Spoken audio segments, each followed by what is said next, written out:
Jane Eyre by Charlotte Bronte, Chapter 21. Presentiments are strange things, and so are sympathies, and so are signs, and the three combined make one mystery to which humanity has not yet found the key. I never laughed at presentiments in my life, because I have had strange ones of my own. Sympathies, I believe, exist, for instance, between far-distant, long-absent, wholly estranged relatives, asserting, notwithstanding their alienation, the unity of the source to which each traces his origin, whose workings baffle mortal comprehension. And signs, for aught we know, may be but the sympathies of nature with man. When I was a little girl, only 6 years old, I one night heard Bessie Leaven say to Martha Abbott that she had been dreaming about a little child, and that to dream of children was a sure sign of trouble, either to oneself or one's kin. The saying might have worn out of my memory, had not a circumstance immediately followed which served indelibly to fix it there. The next day Bessie was sent for home to the deathbed of her little sister. Of late I had often recalled this saying and this incident, for during the past week scarcely a night had gone over my couch that had not brought with it a dream of an infant, which I sometimes hushed in my arms, sometimes dandled on my knee, sometimes watched playing with daisies on a lawn, or again dabbling its hands in running water. It was a wailing child this night, and a laughing one the next. Now it nestled close to me, and now it ran from me. But whatever mood the apparition evinced, whatever aspect it wore, it failed not for 7 successive nights to meet me the moment I entered the land of slumber. I did not like this iteration of one idea, this strange recurrence of one image, and I grew nervous as bedtime approached and the hour of the vision drew near. It was from companionship with this baby phantom I had been roused on that moonlight night when I heard the cry, and it was on the afternoon of the day following I was summoned downstairs by a message that someone wanted me in Mrs. Fairfax's room. On repairing thither I found a man waiting for me, having the appearance of a gentleman's servant. He was dressed in deep mourning, and the hat he held in his hand was surrounded with a crape band. "I dare say you hardly remember me, miss," he said, rising as I entered, "but my name is Leaven. I lived coachman with Mrs. Reed when you were at Gateshead, 8 or 9 years since, and I live there still." "Oh, Robert, how do you do? I remember you very well. You used to give me a ride sometimes on Miss Georgiana's bay pony. And how is Bessie? You are married to Bessie?" "Yes, miss. My wife is very hearty, thank you. She brought me another little one about 2 months since. We have 3 now, and both mother and child are thriving." "And are the family well at the house, Robert?" "I'm sorry I can't give you better news of them, miss. They are very badly at present, in great trouble." "I hope no one is dead," I said, glancing at his black dress. He, too, looked down at the crape round his hat, and replied, "Mr. John died yesterday was a week, at his chambers in London." "Mr. John?" "Yes." "And how does his mother bear it?" "Why, you see, Miss Eyre, it is not a common mishap. His life has been very wild. These last 3 years he gave himself up to strange ways, and his death was shocking." "I heard from Bessie he was not doing well." "Doing well? He could not do worse. He ruined his health and his estate amongst the worst men and the worst women. He got into debt and into jail. His mother helped him out twice, but as soon as he was free he returned to his old companions and habits. His head was not strong. The knaves he lived amongst fooled him beyond anything I ever heard.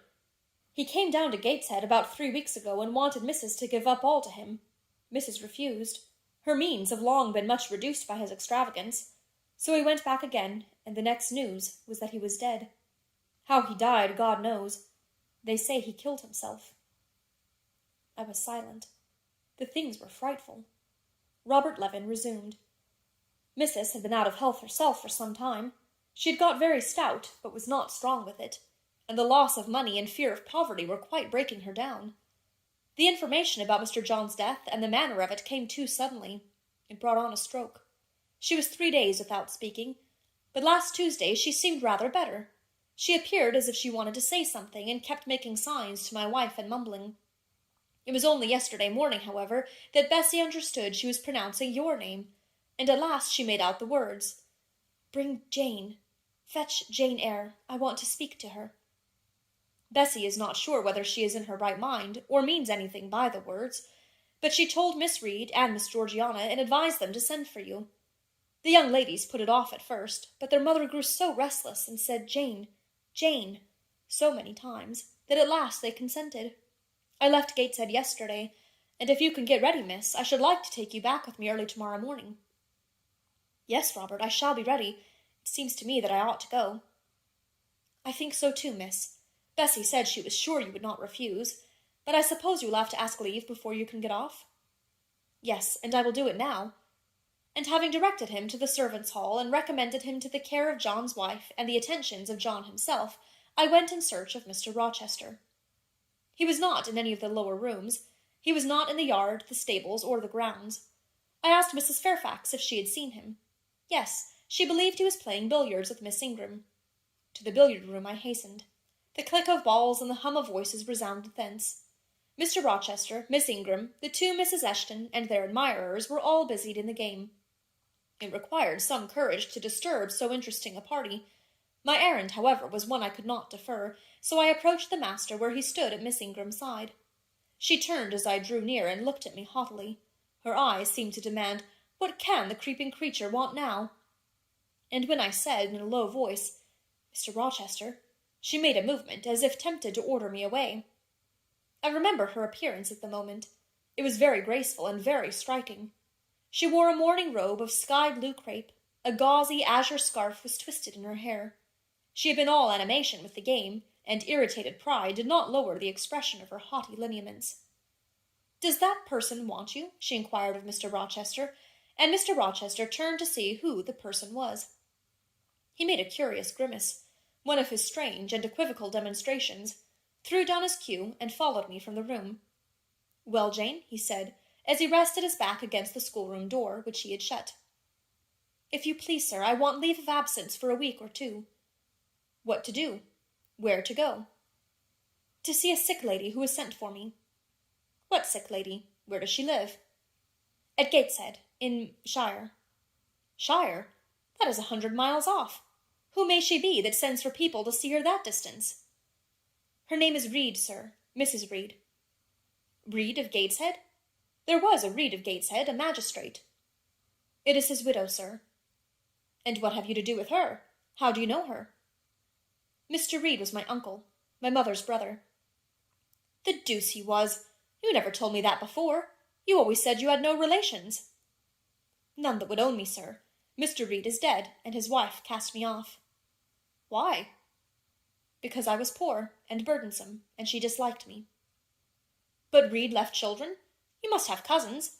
Sir George Lynn was talking of a Reed of Gateshead yesterday, who, he said, was one of the veriest rascals on town, and Ingram was mentioning a Georgiana Reed of the same place, who was much admired for her beauty a season or two ago in London." "John Reed is dead too, sir. He ruined himself, and half ruined his family, and is supposed to have committed suicide. The news so shocked his mother that it brought on an apoplectic attack." "And what good can you do her? Nonsense, Jane. I would never think of running 100 miles to see an old lady who will perhaps be dead before you reach her. Besides, you say she cast you off." "Yes, sir, but that is long ago, and when her circumstances were very different. I could not be easy to neglect her wishes now." "How long will you stay?" "As short a time as possible, sir." "Promise me only to stay a week." "I had better not pass my word. I might be obliged to break it." "At all events you will come back. You will not be induced under any pretext to take up a permanent residence with her?" "Oh, no, I shall certainly return, if all be well." "And who goes with you? You don't travel 100 miles alone." "No, sir, she has sent her coachman." "A person to be trusted?" "Yes, sir, he has lived 10 years in the family." Mr. Rochester meditated. "When do you wish to go?" "Early tomorrow morning, sir." "Well, you must have some money. You can't travel without money, and I dare say you have not much. I've given you no salary yet. How much have you in the world, Jane?" he asked, smiling. I drew out my purse. A meagre thing it was. 5 shillings, sir." He took the purse, poured the hoard into his palm, and chuckled over it as if its scantiness amused him. Soon he produced his pocket-book. "Here," said he, offering me a note. It was £50, and he owed me but 15. I told him I had no change. "I don't want change. You know that. Take your wages." I declined accepting more than was my due. He scowled at first. Then, as if recollecting something, he said, Right. Better not give you all now. You would, perhaps, stay away 3 months if you had 50 pounds. There are 10. Is it not plenty? Yes, sir, but now you owe me 5. Come back for it, then. I am your banker for 40 pounds. Mr. Rochester, I may as well mention another matter of business to you while I have the opportunity. Matter of business? I am curious to hear it. You have as good as informed me, sir, that you are going shortly to be married. Yes. What then? In that case, sir, Adele ought to go to school. I am sure you will perceive the necessity of it. To get her out of my bride's way, who might otherwise walk over her rather too emphatically? There's sense in the suggestion, not a doubt of it. Adele, as you say, must go to school, and you, of course, must march straight to the devil? I hope not, sir, but I must seek another situation somewhere. In course, he exclaimed, with a twang of voice and a distortion of features equally fantastic and ludicrous. He looked at me some minutes. And old Madam Reed, or the misses, her daughters, will be solicited by you to seek a place, I suppose? No, sir. I am not on such terms with my relatives as would justify me in asking favours of them, but I shall advertise. You shall walk up the pyramids of Egypt, he growled. At your peril you advertise. I wish I had only offered you a sovereign instead of 10 pounds. Give me back 9 pounds, Jane. I've a use for it. And so have I, sir, I returned, putting my hands in my purse behind me. I could not spare the money on any account. Little niggard, said he, refusing me a pecuniary request. Give me 5 pounds, Jane. Not 5 shillings, sir, nor 5 pence. Just let me look at the cash. No, sir, you are not to be trusted. Jane? Sir? Promise me one thing. I'll promise you anything, sir, that I think I am likely to perform. Not to advertise, and to trust this quest of a situation to me. I'll find you one in time. I shall be glad so to do, sir, if you, in your turn, will promise that I and Adele shall be both safe out of the house before your bride enters it. Very well. Very well, I'll pledge my word on it. You go tomorrow, then? Yes, sir, early. Shall you come down to the drawing-room after dinner? No, sir, I must prepare for the journey. Then you and I must bid good-bye for a little while. I suppose so, sir. And how do people perform that ceremony of parting, Jane? Teach me. I'm not quite up to it. They say farewell, or any other form they prefer. Then say it. Farewell, Mr. Rochester, for the present. What must I say? The same, if you like, sir. Farewell, Miss Eyre, for the present. Is that all? Yes? It seems stingy to my notions, and dry, and unfriendly.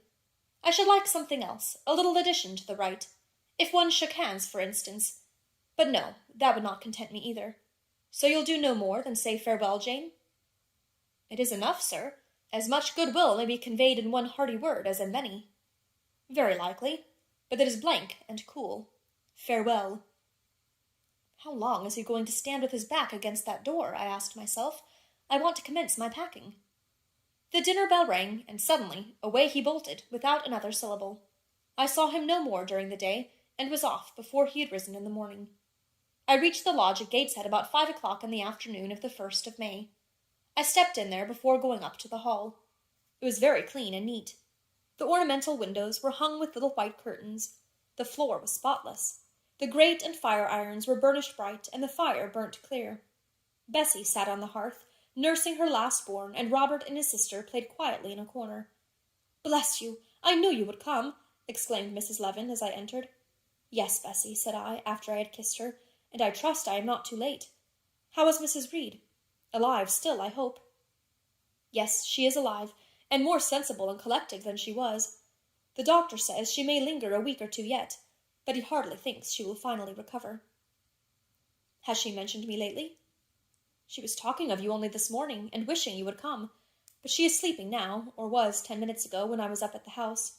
She generally lies in a kind of lethargy all the afternoon, and wakes up about 6 or 7. Will you rest yourself here an hour, miss, and then I will go up with you?" Robert here entered, and Bessie laid her sleeping child in the cradle and went to welcome him. Afterwards she insisted on my taking off my bonnet and having some tea, for she said I looked pale and tired.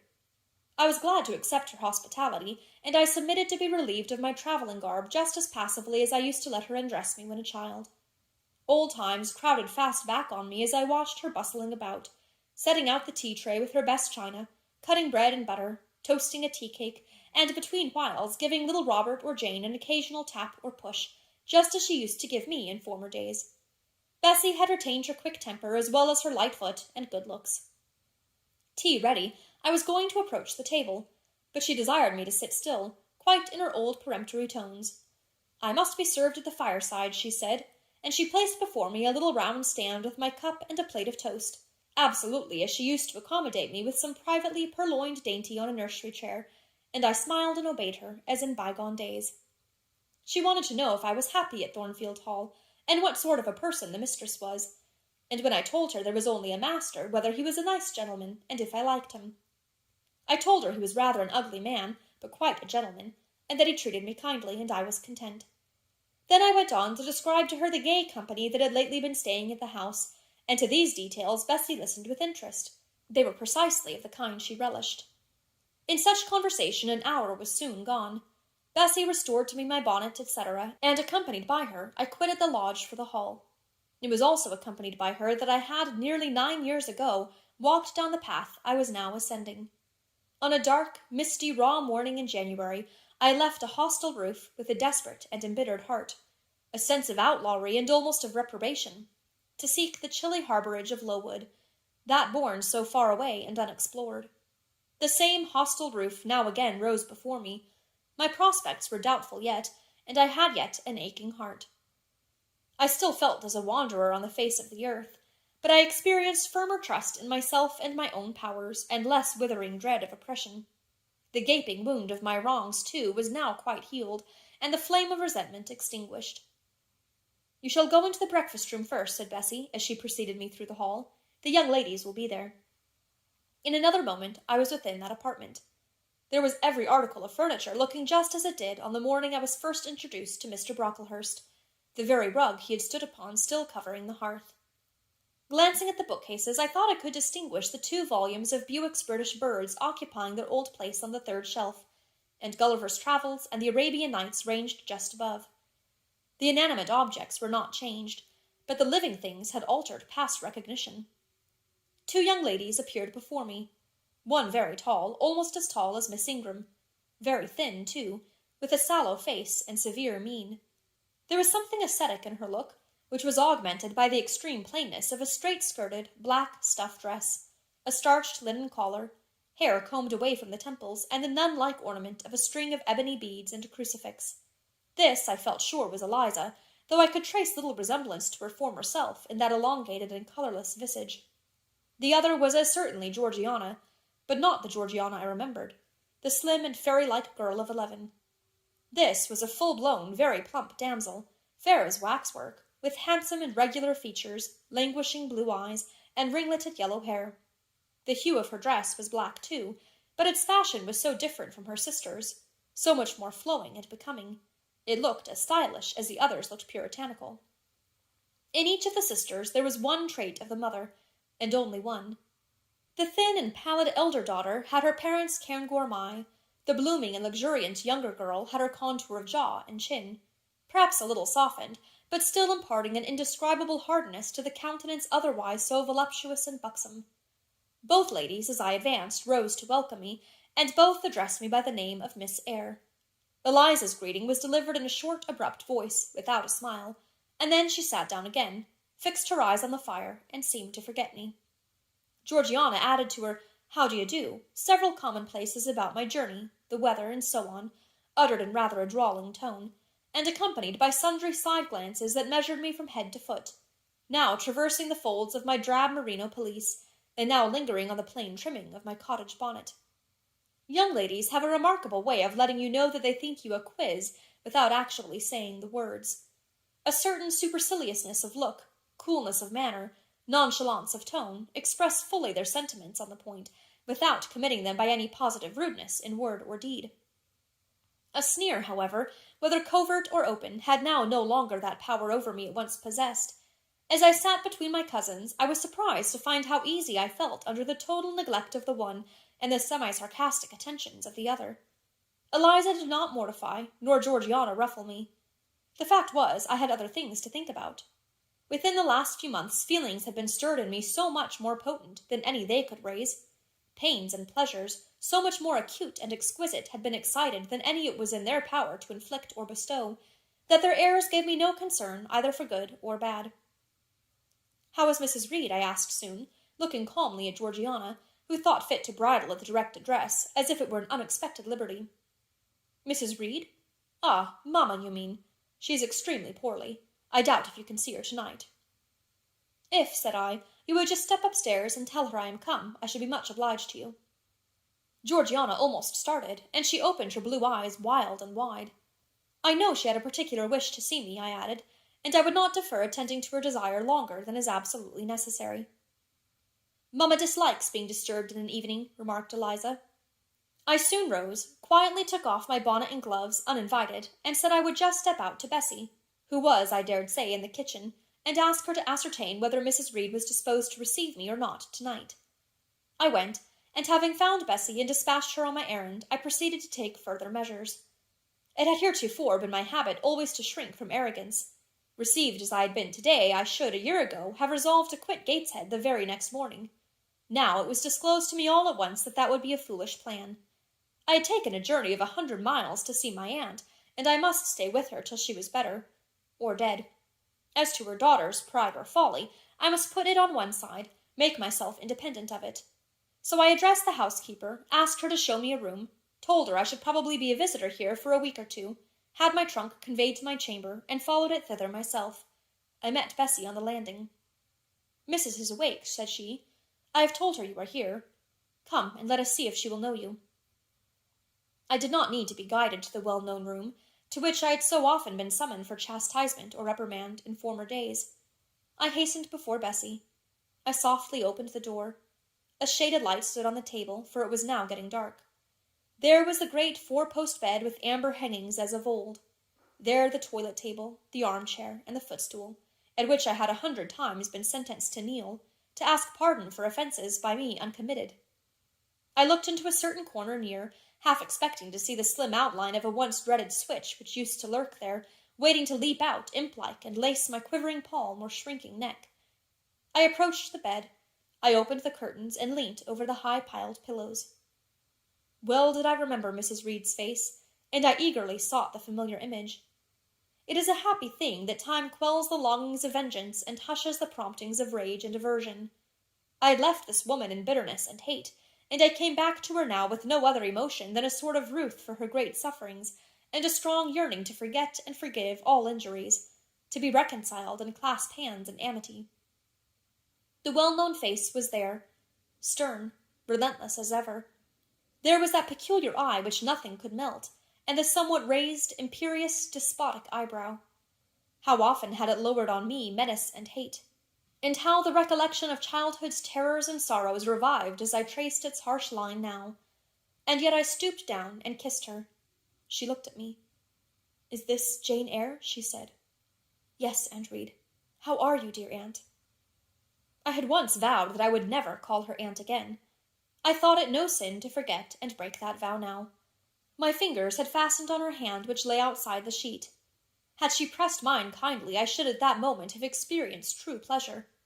But unimpressionable natures are not so soon softened, nor are natural antipathies so readily eradicated. Mrs. Reed took her hand away, and turning her face rather from me, she remarked that the night was warm. Again she regarded me so icily, I felt at once that her opinion of me, her feeling towards me, was unchanged and unchangeable. I knew by her stony eye, opaque to tenderness, indissoluble to tears, that she was resolved to consider me bad to the last, because to believe me good would give her no generous pleasure, only a sense of mortification.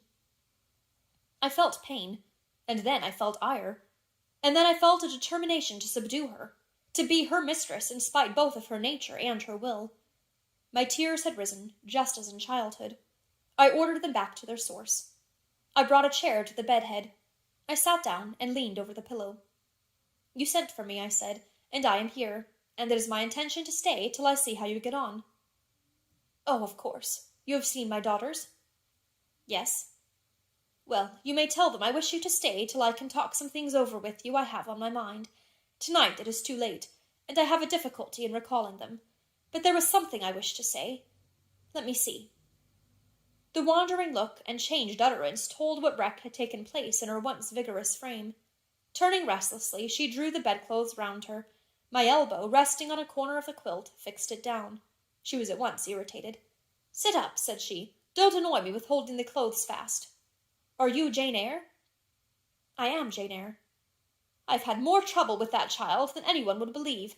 Such a burden to be left on my hands, and so much annoyance as she caused me daily and hourly with her incomprehensible disposition, and her sudden starts of temper, and her continual unnatural watchings of one's movements. I declare she talked to me once like something mad, or like a fiend. No child ever spoke or looked as she did. I was glad to get her away from the house. What did they do with her at Lowood? The fever broke out there, and many of the pupils died. She, however, did not die, but I said she did. I wish she had died." "A strange wish, Mrs. Reed. Why do you hate her so?" "I had a dislike to her mother always, for she was my husband's only sister, and a great favourite with him. He opposed the family's disowning her when she made her low marriage, and when news came of her death, he wept like a simpleton. He would send for the baby, though I entreated him rather to put it out to nurse and pay for its maintenance. I hated it the first time I set my eyes on it. A sickly, whining, pining thing. It would wail in its cradle all night long, not screaming heartily like any other child, but whimpering and moaning. Reed pitied it, and he used to nurse it and notice it as if it had been his own, more indeed than he ever noticed his own at that age. He would try to make my children friendly to the little beggar. The darlings could not bear it, and he was angry with them when they showed their dislike. In his last illness he had it brought continually to his bedside, and but an hour before he died he bound me by vow to keep the creature. I would as soon have been charged with a pauper brat out of a workhouse, but he was weak, naturally weak. John does not at all resemble his father, and I am glad of it. John is like me, and like my brothers. He is quite a Gibson. Oh, I wish he would cease tormenting me with letters for money. I have no more money to give him. We are getting poor. I must send away half the servants and shut up part of the house, or let it off. I can never submit to do that. Yet how are we to get on? 2/3 of my income goes in paying the interest of mortgages. John gambles dreadfully and always loses. Poor boy, he is beset by sharpers. John is sunk and degraded. His look is frightful. I feel ashamed for him when I see him." She was getting much excited. "I think I had better leave her now," said I to Bessie, who stood on the other side of the bed. "Perhaps you had, miss, but she often talks in this way towards night. In the morning she is calmer." I rose. "Stop!" exclaimed Mrs. Reed. "There is another thing I wish to say. He threatens me. He continually threatens me with his own death, or mine, and I dream sometimes that I see him laid out with a great wound in his throat, or with a swollen, blackened face. I am come to a strange pass. I have heavy troubles. What is to be done? How is the money to be had?" Bessie now endeavoured to persuade her to take a sedative draught. She succeeded with difficulty. Soon after, Mrs. Reed grew more composed, and sank into a dozing state. I then left her. More than 10 days elapsed before I had again any conversation with her. She continued either delirious or lethargic, and the doctor forbade everything which could painfully excite her. Meantime, I got on as well as I could with Georgiana and Eliza. They were very cold indeed at first. Eliza would sit half the day sewing, reading, or writing, and scarcely utter a word either to me or her sister. Georgiana would chatter nonsense to her canary bird by the hour, and take no notice of me. But I was determined not to seem at a loss for occupation or amusement. I had brought my drawing materials with me, and they served for both. Provided with a case of pencils and some sheets of paper, I used to take a seat apart from them near the window, and busy myself in sketching fancy vignettes, representing any scene that happened momentarily to shape itself in the ever-shifting kaleidoscope of imagination.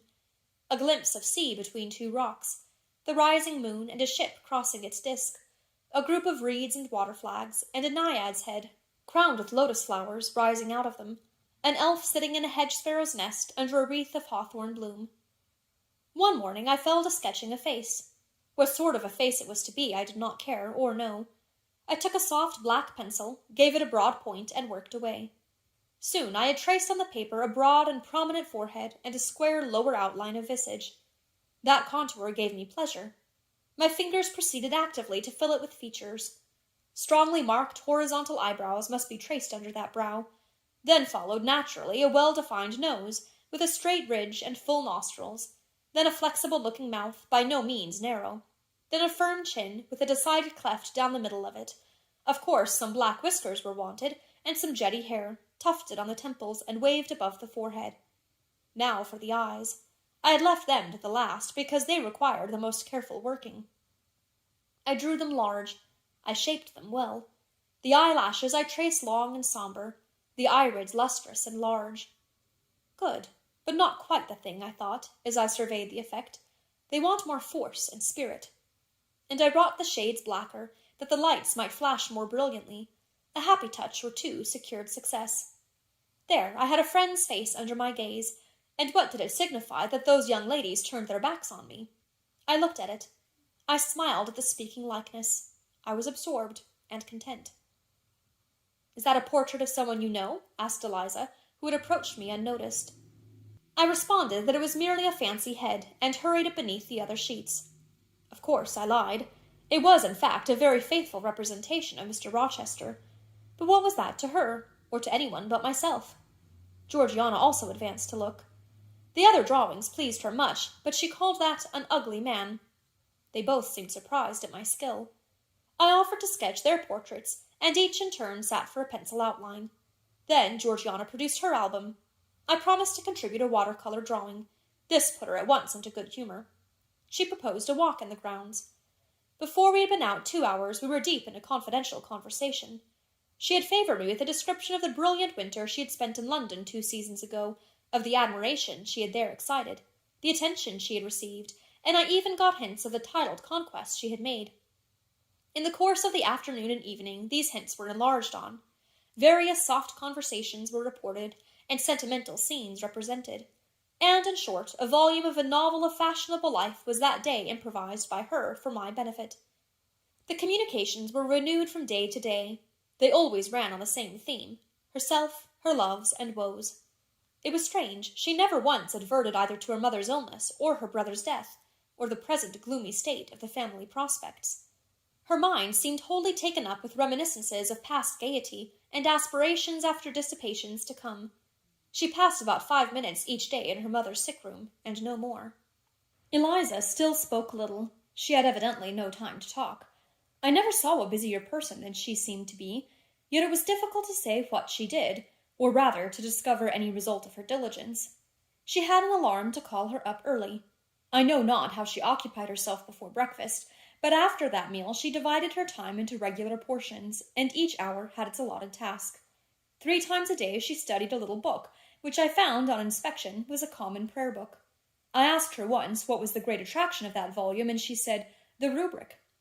3 hours she gave to stitching, with gold thread, the border of a square crimson cloth, almost large enough for a carpet. In answer to my inquiries after the use of this article, she informed me it was a covering for the altar of a new church lately erected near Gateshead. 2 hours she devoted to her diary, 2 to working by herself in the kitchen garden, and 1 to the regulation of her accounts. She seemed to want no company, no conversation. I believe she was happy in her way. This routine sufficed for her, and nothing annoyed her so much as the occurrence of any incident which forced her to vary its clockwork regularity. She told me one evening, when more disposed to be communicative than usual, that John's conduct and the threatened ruin of the family had been a source of profound affliction to her, but she had now, she said, settled her mind and formed her resolution. Her own fortune she had taken care to secure, and when her mother died, and it was wholly improbable, she tranquilly remarked, that she should either recover or linger long, she would execute a long-cherished project, seek a retirement where punctual habits would be permanently secured from disturbance, and place safe barriers between herself and a frivolous world. I asked if Georgina would accompany her. Of course not. Georgina and she had nothing in common. They never had had. She would not be burdened with her society for any consideration. Georgiana should take her own course, and she, Eliza, would take hers. Georgiana, when not unburdening her heart to me, spent most of her time in lying on the sofa, fretting about the dullness of the house, and wishing over and over again that her Aunt Gibson would send her an invitation up to town. It would be so much better, she said, if she could only get out of the way for a month or 2 till all was over. I did not ask what she meant by all being over, but I suppose she referred to the expected decease of her mother and the gloomy sequel of funeral rites. Eliza generally took no more notice of her sister's indolence and complaints than if no such murmuring, lounging object had been before her. One day, however, as she put away her account-book and unfolded her embroidery, she suddenly took her up thus: "Georgiana, a more vain and absurd animal than you was certainly never allowed to cumber the earth. You had no right to be born, for you make no use of life.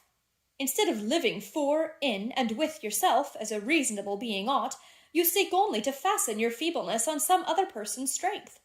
If no one can be found willing to burden her or himself with such a fat, weak, puffy, useless thing, you cry out that you were ill-treated, neglected, miserable. Then, too, existence for you must be a scene of continual change and excitement, or else the world is a dungeon. You must be admired, you must be courted, you must be flattered, you must have music, dancing, and society, or you languish, you die away. Have you no sense to devise a system which will make you independent of all efforts and all wills but your own? Take one day, share it into sections, to each section apportion its task. Leave no stray unemployed quarters of an hour, 10 minutes, 5 minutes, include all. Do each piece of business in its turn with method, with rigid regularity. The day will close almost before you are aware it has begun, and you are indebted to no one for helping you to get rid of one vacant moment. You have had to seek no one's company, conversation, sympathy, forbearance. You have lived, in short, as an independent being ought to do. Take this advice, the first and last I shall offer you. Then you will not want me or anyone else, happen what may. Neglect it. Go on as heretofore, craving, whining, and idling, and suffer the results of your idiocy, however bad and insuperable they may be. I tell you this plainly, and listen, for though I shall no more repeat what I am now about to say, I shall steadily act on it. After my mother's death, I wash my hands of you. From the day her coffin is carried to the vault in Gateshead Church, you and I will be as separate as if we had never known each other. You need not think that because we chance to be born of the same parents, I shall suffer you to fasten me down by even the feeblest claim. I can tell you this, if the whole human race, ourselves excepted, were swept away, and we too stood alone on the earth, I would leave you in the old world and betake myself to the new." She closed her lips. "You might have spared yourself the trouble of delivering that tirade," answered Georgiana. "Everybody knows you are the most selfish, heartless creature in existence, and I know your spiteful hatred towards me. I have had a specimen of it before in the trick you played me about Lord Edwin Vere. You could not bear me to be raised above you, to have a title, to be received into circles where you dare not show your face, and so you acted the spy and informer and ruined my prospects forever." Georgiana took out her handkerchief and blew her nose for an hour afterwards. Eliza sat cold, impassible, and assiduously industrious. True, generous feeling is made small account of by some, but here were two natures rendered, the one intolerably acrid, the other despicably savourless for the want of it. Feeling without judgment is a washy draught indeed, but judgment untempered by feeling is too bitter and husky a morsel for human deglutition. It was a wet and windy afternoon. Georgiana had fallen asleep on the sofa over the perusal of a novel. Eliza was gone to attend a saint's day service at the new church. For matters of religion she was a rigid formalist. No weather ever prevented the punctual discharge of what she considered her devotional duties. Fair or foul, she went to church thrice every Sunday, and as often on weekdays as there were prayers. I bethought myself to go upstairs and see how the dying woman sped, who lay there almost unheeded. The very servants paid her but a remittent attention. The hired nurse, being little looked after, would slip out of the room whenever she could. Bessie was faithful, but she had her own family to mind, and could only come occasionally to the hall. I found the sick-room unwatched, as I had expected. No nurse was there. The patient lay still and seemingly lethargic, her livid face sunk in the pillows. The fire was dying in the grate. I renewed the fuel, rearranged the bedclothes, gazed a while on her who could not now gaze on me, and then I moved away to the window. The rain beat strongly against the panes. The wind blew tempestuously. One lies there, I thought, who will soon be beyond the war of earthly elements. Whither will that spirit, now struggling to quit its material tenement, flit when at length released? In pondering the great mystery, I thought of Helen Burns, recalled her dying words, her faith, her doctrine of the equality of disembodied souls. I was still listening in thought to her well-remembered tones. still picturing her pale and spiritual aspect, her wasted face and sublime gaze as she lay on her placid deathbed and whispered her longing to be restored to her divine father's bosom, when a feeble voice murmured from the couch behind, "Who was that?" I knew Mrs. Reed had not spoken for days. Was she reviving? I went up to her. "It is I, Aunt Reed." "Who? I?" was her answer. "Who are you?" Looking at me with surprise and a sort of alarm, but still not wildly. "You are quite a stranger to me. Where is Bessie?" "She's at the lodge, Aunt." "Aunt," she repeated. "Who calls me aunt? You are not one of the Gibsons. And yet I know you. That face and the eyes and forehead are quite familiar to me. You were you were like Jane Eyre." I said nothing. I was afraid of occasioning some shock by declaring my identity. "Yet," said she, "I'm afraid it is a mistake. My thoughts deceive me. I wished to see Jane Eyre, and I fancy a likeness where none exists. Besides, in 8 years she must be so changed." I now gently assured her that I was the person she supposed and desired me to be, and seeing that I was understood and that her senses were quite collected, I explained how Bessie had sent her husband to fetch me from Thornfield. "I am very ill, I know," she said ere long. "I was trying to turn myself a few minutes since, and find I cannot move a limb. It is as well I should ease my mind before I die. What we think little of in health burdens us at such an hour as the present is to me. Is the nurse here? Or is there no one in the room but you?" I assured her we were alone. "Well, I have twice done you a wrong which I regret now. One was in breaking the promise which I gave my husband to bring you up as my own child. The other—" She stopped. "After all, it is of no great importance, perhaps," she murmured to herself, "and then I may get better, and humble myself so to her is painful." She made an effort to alter her position, but failed. Her face changed. She seemed to experience some inward sensation, the precursor perhaps of the last pang. "Well, I must get over it. Eternity is before me. I had better tell her. Go to my dressing-case, open it, and take out a letter you will see there." I obeyed her directions. "Read the letter," she said. It was short, and thus conceived. "Madam, will you have the goodness to send me the address of my niece, Jane Eyre, and to tell me how she is? It is my intention to write shortly, and desire her to come to me at Madeira. Providence has blessed my endeavours to secure a competency, and, as I am unmarried and childless, I wish to adopt her during my life, and bequeath her at my death whatever I may have to leave. I am, madam, etc., etc. John Eyre, Madeira." It was dated 3 years back. "Why did I never hear of this?" I asked. "Because I disliked you too fixedly and thoroughly ever to lend a hand in lifting you to prosperity. I could not forget your conduct to me, Jane, the fury with which you once turned on me, the tone in which you declared you abhorred me, the worst of anybody in the world, the unchildlike look and voice with which you affirmed that the very thought of me made you sick, and asserted that I had treated you with miserable cruelty. I could not forget my own sensations when you thus started up and poured out the venom of your mind. I felt fear, as if an animal that I had struck or pushed had looked up at me with human eyes and cursed me in a man's voice. Bring me some water. Oh, make haste." "Dear Mrs. Reed," said I, as I offered her the draught she required, "think no more of all this. Let it pass away from your mind. Forgive me for my passionate language. I was a child then. 8, 9 years have passed since that day." She heeded nothing of what I said, but when she had tasted the water and drawn breath, she went on thus. "I tell you I could not forget it, and I took my revenge. For you to be adopted by your uncle and placed in a state of ease and comfort was what I could not endure. I wrote to him. I said I was sorry for his disappointment, but Jane Eyre was dead. She had died of typhus fever at Lowood. Now act as you please. Write and contradict my assertion, expose my falsehood as soon as you like. You were born, I think, to be my torment. My last hour is racked by the recollection of a deed which, but for you, I should never have been tempted to commit. If you could but be persuaded to think no more of it, aunt, and to regard me with kindness and forgiveness." "You have a very bad disposition," said she, "and one to this day I feel it impossible to understand. How for 9 years you could be patient and quiescent under any treatment, and in the 10th break out all fire and violence, I can never comprehend." My disposition is not so bad as you think. I am passionate, but not vindictive.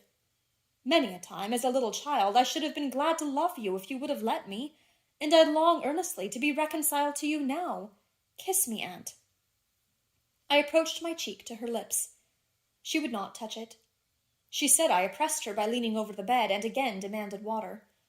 As I laid her down, for I raised her and supported her on my arm while she drank, I covered her ice-cold and clammy hand with mine. The feeble fingers shrank from my touch. The glazing eyes shunned my gaze. Love me then, or hate me as you will, I said at last. You have my full and free forgiveness. Ask now for God's, and be at peace. Poor suffering woman.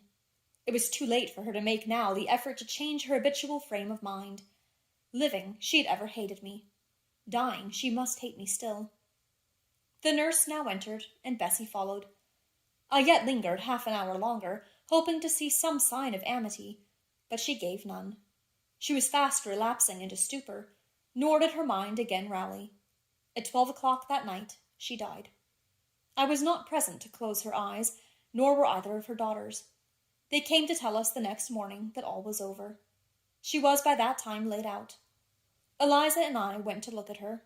Georgiana, who had burst into loud weeping, said she dared not go. There was stretched Sarah Reed's once robust and active frame, rigid and still. Her eye of flint was covered with its cold lid. Her brow and strong traits wore yet the impress of her inexorable soul. A strange and solemn object was that corpse to me. I gazed on it with gloom and pain. Nothing soft, nothing sweet, nothing pitying or hopeful or subduing did it inspire.